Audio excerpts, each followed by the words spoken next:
Let's go ahead and budget my bi-weekly paycheck period this week. Welcome to and back to my channel. My name is Lentrina, aka the Budget Better Girl, and what I do is help other working mommies be able to create a real budget so that they can pay their bills on time, save more money, and overall budget better.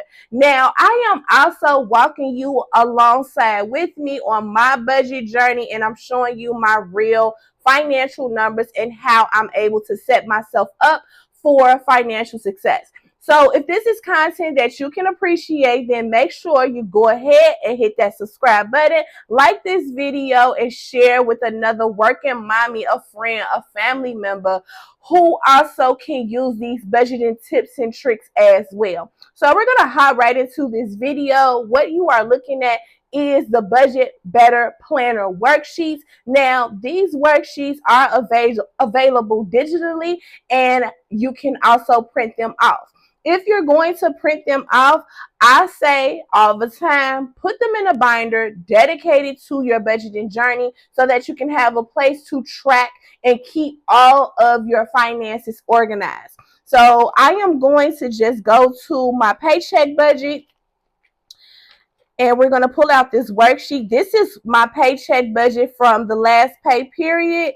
I'm going to pull out the new one, which I already did an estimate, and you can go back and watch that video and you can see how I do my estimate, and then I come back and do another video to show you what the actual numbers are going to be. So first things first, I'm going to go ahead and grab me a pen today. We're going to use so many colors. Okay, I'm feeling the green lately, so we're going to use the green pen, and I'm going to tally up what my paycheck actually was.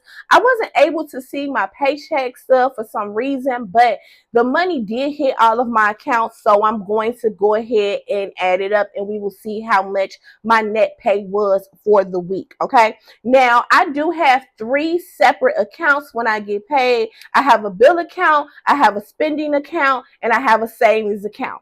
I recommend you getting those top 3 accounts, especially if you struggle with knowing where your money is after you get paid. I like to separate my funds because it keeps me in control of my money, and I'm able to see what bills need to be paid and things of that nature, and I can make adjustments more easily by my money being separated. So my bill account received $870. It receives $870 every 2 weeks. That's really the estimated amount that my bills need in order for them to be paid on a monthly basis. So every 2 weeks, $870 goes to my bill account, and then my emergency savings, it gets $71 every single, not every single, my emergency savings is $71 every 2 weeks. It goes to my high yield savings account. That's where I keep my emergency funds. And then I have my spending account, which would be for things like my entertainment, my household essentials, my sinking funds, anything of that nature is going to go to my spending account. Now, we have the $870 plus the $70, that is $941. I checked my spending account. It told me that my leftover amount was $815, and my total amount would be $1,756. Now, I did work some overtime last week. I worked about 52 hours last week, so I think I have like a total of 92 hours. So this what my total was. So all I'm going to do is grab my worksheet, the paycheck budget worksheet. As you can see, I put my budget goal to make $1,600. I put the weeks that I am paid, and now we're going to come in this worksheet and put our actual numbers. So I put my employer, I budget for $1,600. My paycheck was actually $1,756. Okay. And the first thing that I'm going to do is come down to all of my expenses, and I'm going to make sure that I am checking off the bills that have to be paid. So my first bill that has to be paid is the rent. I put $500 towards my rent every 2 weeks. My rent is not $1,000. That is what I contribute to the rent payment. Now, me and my spouse do split our rent 50-50. That's just what works for us. You do what works for you. Okay, so I put $500 set to the side. There is no difference. So I'm going to put 0. I'm going to put today's date because this is the date that I'm going to transfer the $500 over to my rent fund that I have with the same account. It's still in my bill account, but I move my rent money out of that account to make sure that nothing interferes with that rent money because your girl do not like late fees. Okay, so we're going to put today's date, and that's how you complete that. Next, I have my Wi-Fi bill. It is $56. I know that they charge me $1 to process it, so I'm going to put 57. Actually, the difference is $1, and I'm actually going to pay this today as well.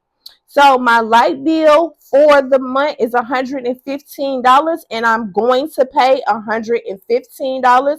I know that they're going to try to charge me a processing fee. So what I like to do is I pay things with my routing number and my bank account number because I don't like to pay extra fees. And the reason why I can do that is because with my bill account, once I go into the system and tell them, hey, the money is there, go ahead and take it, I don't touch that debit card at all, okay? Because it is strictly for my bills. So I'm going to put down $115.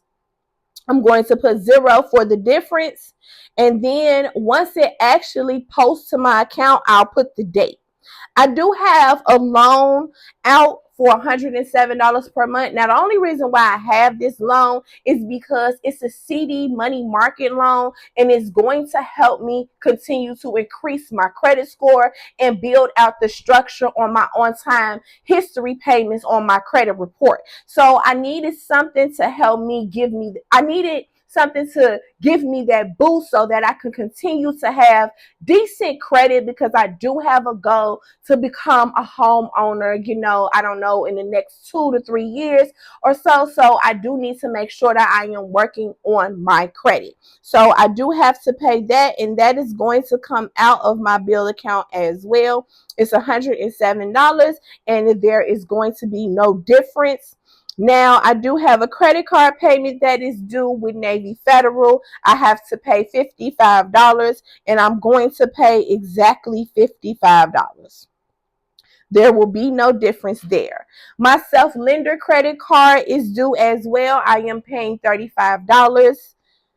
So we're going to put this $35 right here, and there will be no difference. Now, I do have a debt with City of Chicago. I have $2,254 worth of City of Chicago tickets, and I cannot wait until those tickets are paid. So right now I'm on a monthly payment plan, and I do have a savings challenge that I am doing as well to help me lower that debt. So that bill is due, and I know that it's going to be $71. Again, I pay with my account and my routing number, so I'm not paying no fees. All right. So we're going to put 0 difference. I have a total of $63.97 for my subscriptions. Let's come back and revisit that because I need to look at my subscriptions and to see if I still need Hulu, because there are some shows that I don't need to watch anymore. I binge watch them. So every time that I'm done with a show, if there's nothing else that I really want to watch, I'm canceling that subscription. I'm not paying for it. So we're going to revisit my subscription, and then I have to go grocery shopping, and I budget to put down $100 set to the side. So let's just go ahead and increase that grocery budget to about $150. All right. So next, I'm going to just tally up what I have already. So we have $500 for rent. We have $57 for my Wi-Fi. We have $115 for my light bill. We have $107 for the loan. We have $55 for my Navy Federal credit card, $35 for my self-lender, $71 towards my tickets, and then that $150 for my groceries. Right now, I'm at $1,090. This is without this subscription cost right now, which is $63.97. So I'm not sure which subscriptions I am going to cancel. So I'm gonna just go ahead and add it in right now, and I will keep y'all updated if I decided not to keep that much. Okay, so my total is $1,153.97 worth of expenses that I have to pay for this paycheck period. Now, how was I able to list all of my expenses on this paycheck budget worksheet? First thing I do is I come back to my calendar. This is the calendar for October. I list down all of the bills that are due on the due date and how much they are. That way, when I get paid, I can just reference back to my calendar to see what I'm supposed to be paying. As you can see, when I did my calendar, I put the 2 dates that I am paid. Those are highlighted in green. And those pay dates tell me which bills to take care of with that paycheck. So that way, when I receive the paycheck, I know what I need to pay based off what the calendar has on it. So I have this $1,153.97 total of expenses. So what I'm going to do here is, you see, this is my actual. That's my actual amount. This is what I budget for. It seems as though I'm off. I am off. That's because I increased my grocery budget by $50. Okay, I see what I did.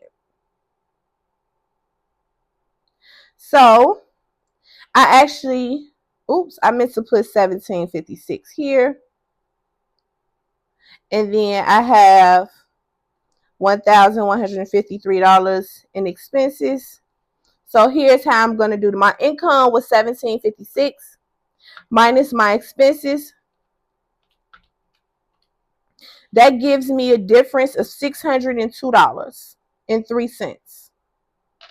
I had budgeted to spend $968. As you can tell, the numbers are different because I increased my grocery. So my budget for, I made a mistake right there. So we just going to put this right here. I made a budget to make $1,600. So we take $1,600, we subtract $968, and that gave me a balance of $632. That would have been my budget. So you see how my numbers, they are off because of this grocery that I did decide to increase. But everything else pretty much stays the same. Now I know I have $602.03 for my leftover. So now what I'm going to do is I'm going to make a trip to the bank and I'm going to withdraw $602.03, and I'm going to reallocate that money to some sinking funds and put some money towards my weekly cash. So I hope this information was helpful for you. I hope you are encouraged to go ahead and take control over your finances as well. Let me know in the comments if this video helped you get an idea on how you can budget out your weekly paycheck or your bi-weekly paycheck. It really doesn't matter when you get paid. You need a budget so that you can know the direction of your money and making sure that everything else is getting funded correctly. So with the leftover money, I am going to allocate to my weekly cash, my sinking funds, and my investment accounts. All right. So again, I hope this video was helpful for you. I hope that you are encouraged to go ahead and start your budgeting journey. And as always, girl, just come on and budget better.